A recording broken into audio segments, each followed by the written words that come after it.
ఈ మెజ్ కూపన్స్ అనే విషయం మీద మనం మాట్లాడుకున్నట్టుగాను 5వ తారీఖు క్లోజ్ చేయాల్సింది 3 రోజులు మళ్ళీ అక్కడ లేట్ అయిందని ఎక్స్టెన్షన్ ఇచ్చాం. ఇవాళతో లాస్ట్ అని కూడా గతంలో నేను చెప్పడం జరిగింది.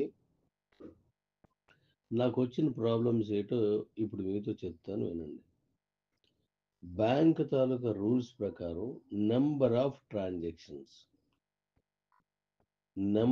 ట్రాన్సాక్షన్స్ అంటే ఈరోజు మీరు ఎన్ని చేశారు, ఎన్ని పద్దులు అంటే ఎన్ని ట్రాన్సాక్షన్ చేశారు, దాని వాల్యూమ్తో సంబంధం లేదు.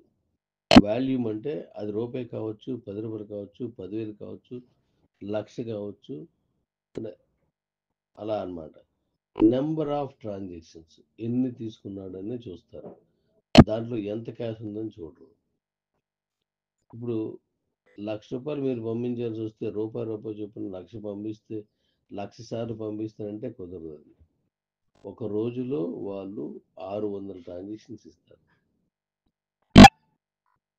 ఇది ఫోన్పే అలాంటి వాటికైతే, వీటికైతే ఇంకా తక్కువ ఇస్తారు నెంబర్ ఆఫ్ ట్రాన్సాక్షన్స్. మరి మనం ఎవరికి నచ్చినంత వాళ్ళు, ఎవరి దగ్గర ఉన్నంత వాళ్ళు పంపిస్తున్నారు.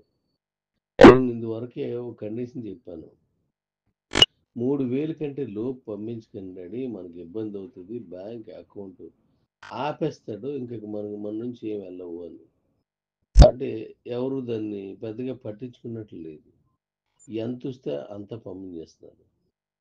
పంపించి అది ఇంకా పంపించలేదు అని మళ్ళీ వాళ్ళు కస్టమర్ కేర్ని అడుగుతున్నారు. సో సరే అని చెప్పి వీళ్ళు పంపించారు.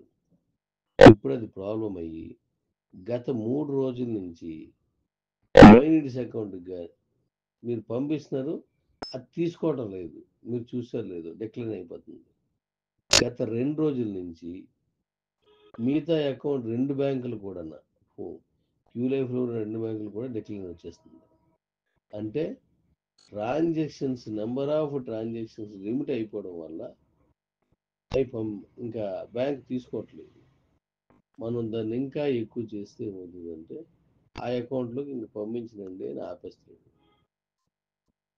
సో ఇది ఇబ్బంది అనమాట. ఆర్బీఐ రూల్స్ ఇదివరకు లాగే మనకి అందరికీ ఫేవరబుల్గా లేవు. వాళ్ళకున్న ప్రాబ్లమ్స్ వాళ్ళకు ఉంటాయి. తప్పుడు అకౌంట్స్ రావడం, లేదంటే ఈ సమాజానికి కీడు చేస్తున్న వాళ్ళకి డబ్బులు వెళ్ళడం, ఇలాంటివి ఏమి ఉంటాయి వాళ్ళు నాకు తెలియదు. ఇవన్నీ ఆ రూల్స్ ప్రకారం వాళ్ళు చేస్తున్నారు కాబట్టి ఇది కష్టం అవుతుంది.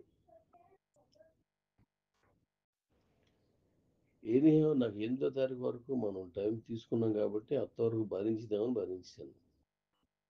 ఇవాళ లాస్ట్ డేట్ కూపన్స్ తీసుకోవడానికి. ఈ విషయం తెలిసి నేను కొంతమంది చాలా ఎక్కువ కూపన్స్ కొన్నారు.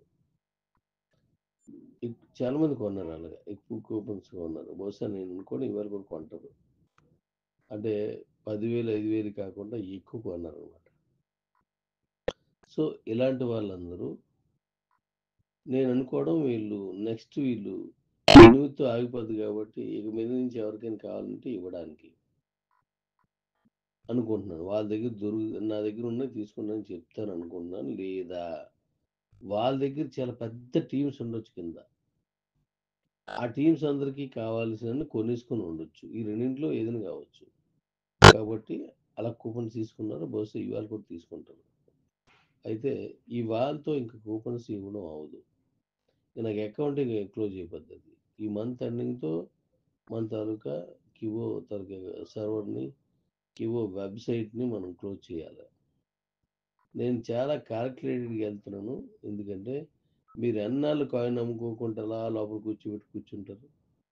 కాయిన్ అమ్ముకోవాలి, మీకు డబ్బులు రావాలి, అదే మన ఒరిజినల్గా మనం చేయాల్సింది. ఇంకెంతసేపు ఇదే మన కూపన్ తీసుకోవడం ఇవ్వడం, ఇది కాదు మన బిజినెస్.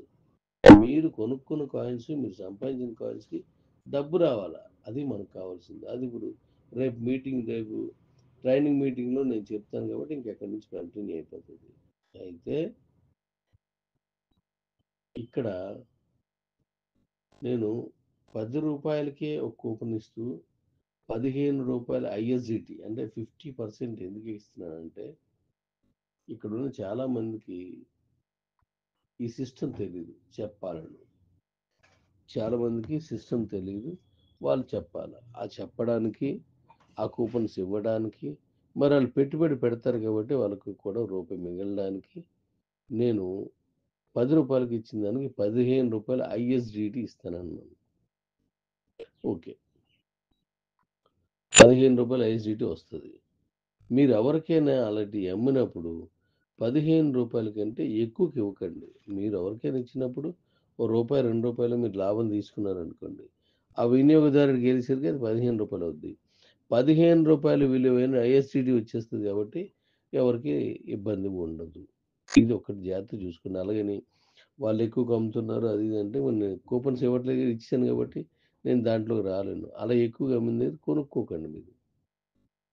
అది చూడండి. ఎందుకంటే ఇది ఇబ్బందికరం అయినప్పటికీ మనకు మరో దారి లేదు. మరొక దారి లేదు. బ్యాంకులతోటే చేయాలి. మనకు పేమెంట్ గేట్‌వే పెట్టాను. వాళ్ళు కూడా దాన్ని యాక్సెప్ట్ చేయలేదు. వాళ్ళ ట్రాన్సాక్షన్స్ కూడా ఒక రీజనబుల్‌గా, ఒక లిమిటెడ్‌గా చాలా కండిషన్స్ పెట్టేశారు. ఆర్‌బీఐ అంత స్ట్రైట్ చేస్తుందనమాట. అందుకోసం నేను అది చేయలేకపోయాను. అది నేను చేయలేకపోయాను ఎందుకంటే బ్యాంక్ ఇస్తే ఇవ్వడానికి నాకు అభ్యంతరం లేదు.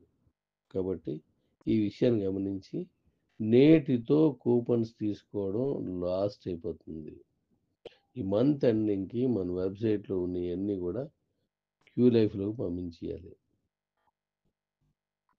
రేపు ట్రైనింగ్ మీటింగ్‌లోను మీ దగ్గర ఉన్న వీసీటీ కాయిన్స్ ఎలా వాడుకోవాలో నేను ఇచ్చేస్తాను. మీరు వాడేసుకోవచ్చు అది. కాబట్టి ఈ 2 విషయాల్ని గమనించండి. కూపన్స్ నేటితో ఇవ్వడం లాస్ట్. ఇంకో 4 రోజులు ఇచ్చేయొచ్చు కదా డాడీ అంటే నాకివ్వండి 4 రోజులు కాదు. ఇస్తాను నేను. కానీ ఇక్కడ నాకు బ్యాంకులు సపోర్ట్ చేయవు. ఆల్రెడీ ఆ 3 బ్యాంకులు ఆపేసే పరిస్థితికొచ్చారు. ఎందుకంటే నంబర్ ఆఫ్ ట్రాన్సాక్షన్స్ ఎక్కువైపోయాయి. ఒకే ట్రాన్సాక్షన్ రూ. 1,00,000 ఏస్తే హ్యాపీ. అదే రూ. 1,00,000ని ఒక్కొక్క రూపాయి చొప్పున 1,00,000 సార్లు ఏసినా, రూ. 10 చొప్పున 10,000 సార్లు ఏసినా, రూ. 100 చొప్పున 1000 సార్లు ఏసినా ఆడిచ్చిన ట్రాన్సాక్షన్స్ ఆ 1,00,000 తోటి అయిపోతాయి. ఇంక తీసుకోడు. సరిగదా ఆ అకౌంట్‌ని ఆపేస్తాడు. అది ప్రాబ్లమ్.